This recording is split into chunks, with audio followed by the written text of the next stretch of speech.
yung pagtaas ngayon, hindi pa yan yung epekto nung girian diyan sa Middle East.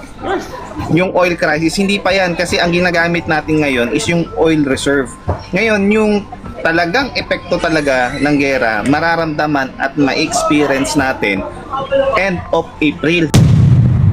Diba hindi daw, wala daw, di daw nila na-monitor yon at wala silang kakayahan to regulate the price. Oh, bilang DOE, Department of Energy, anong kapangyarihan mo, di ba? Yung Department of Energy nawala ng enerhiya. Kasi hindi talaga natin talaga maiwasan yung pagtaas, yung epekto talaga ng pagtaas ng presyo ng langis. Pero dapat sana ang ginagawa ng government natin ay kahit papaano naiibsan kahit papaano yung epekto nito sa taong bayan. Pag magtuloy-tuloy to, 1 year, kagaya nung pandemic, 1 to 2 years na halos wala na, ang nagdarahop na ang mga Pilipino, yung months wala na talaga makain. Talagang magkakaroon talaga ng hindi talaga siya maiiwasan.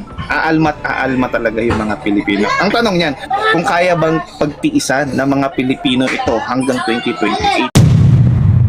Oh, nakakaputa kayo na, nakakapikon na, brother.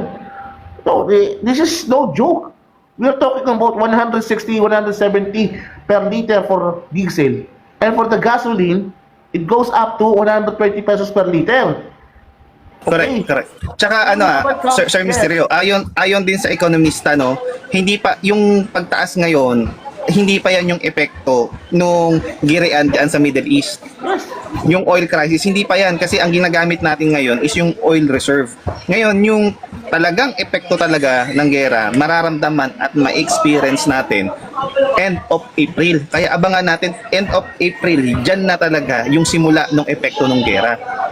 Mas lalong tataas pa yan. So, Ito nga nakakaputa. kung ngayon nasa 170 na, baka mag 200 to 300 yan. Affected tayo lahat dyan, Sir Misterio. Kasi ngayon ang direkta pa lang nito, ang halos maka-experience pa lang, is yung mga super pa lang, yung mga driver. Pero kung tutuusin naapektuhan na rin yung mga small business, yung mga enterprise, yung mga small businesses. Like, ito dito sa amin, sa tindahan namin nung last nabili namin ng LPG, alam mo kung magkano na, Sir Misterio? 1.5. Kulang-kulang 1.6 na siya. So, hindi pa yan pwede pang mag 2,000 to pagdating ng end of April. So kapag ganun yung situation, so siyempre as a small businessman, ang gagawin ko rito, magtataas ako ng presyo. So pag tumaas yung presyo, tignan yung mangyayari mga kaibigan yung power ng consumer to purchase the product malilimitahan. Kasi bakit? Kulang na yung kanilang pera na iuwi doon sa dapat nilang, kunyari gusto nilang kumain, hindi nila makakain yan kasi nga nagtaas na ng presyo. Kasi as a negosyante, hindi ka naman pwedeng i-maintain mo lang yung presyo mo Kailangan mo rin kumita di ba? So, ang problema, maraming maapektuhan to ng mga maliliit na mga negosyante. At kapag ganun yung nangyari at maapektuhan na yung mga negosyo, tingnan niyo, magmamahal na yung mga bilihin, mawawala ng trabaho yung iba kasi magkakaroon ng ng cost cutting ang mga businesses So, kasama sa cost cutting na yan, yung pagbabawas ng mga empleyado. Domino effect yung mangyayari sa atin once na tumaas yung presyo ng langis. At the same time, yung mga basic necessities natin, like halimbawa yung energy, yung kuryente, kinukuha, langis yung pinaka natin dito, yung pinaka main na pinagkukuha na natin ng energy natin. Diba? Affected din yan. Yung tubig, halos lahat.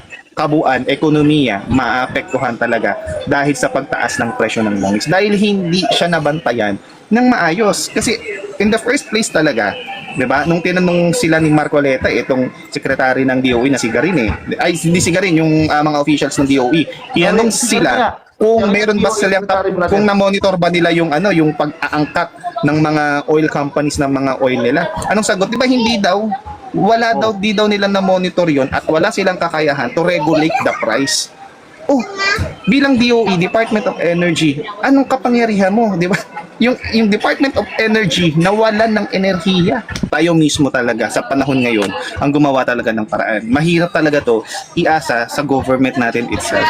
Like nung panahon ng pandemic, nagtulong-tulungan ng mga kababayan natin Ang masakit lang kasi talaga na yung sanang inaasahan mo na susuporta sa iyo para kahit papaano kasi hindi talaga natin talaga maiwasan yung pagtaas, yung epekto talaga ng pagtaas ng presyo ng langis. Pero dapat sana ang ginagawa ng government natin ay kahit papaano naiibsan kahit papaano yung epekto nito sa taong bayan. Kasi directly, tayo talaga yung papasan talaga nito eh. Like halimbawa, yung pagtaas pa lang ng presyo ng langis dahil meron tayong oil reserve. Ang reason ng ng DOE that time to defense the oil companies para daw meron silang maipangbili ng susunod na magiging reserve nila na langis. Isipin niyo yung puhunan nila itong mga oil companies na to sa atin ipinasa. Sa mga consumer ang sumagot ng puhunan nila doon sa negosyo nila. Yun Di ba? nga. Alam mo, Ako may puntos din kasi na pwede talaga may anytime pwede talaga silang mag-declare ng martial law if magkakaroon ng kaguluhan, magkakaroon ng chaos. Pero ako nakikita ko kung magtuloy-tuloy talaga to at maramdaman talaga ng mga sa ngayon hindi pa eh. Kasi kahit papaano nakakakain pa mga Pilipino, di ba? 2 beses sa isang araw, 3 beses sa isang araw. But I think sa pag magtuloy-tuloy to 1 year kagaya nung pandemic 1 to 2 years na halos wala na ang nagdarahop na ang mga Pilipino yung months wala na talagang makain talagang magkakaroon talaga ng hindi talaga siya may iwasan aalma talaga yung mga Pilipino. Ang tanong niyan kung kaya bang pagtiisan ng mga Pilipino ito hanggang 2028, di ba, yung ganitong klaseng situation.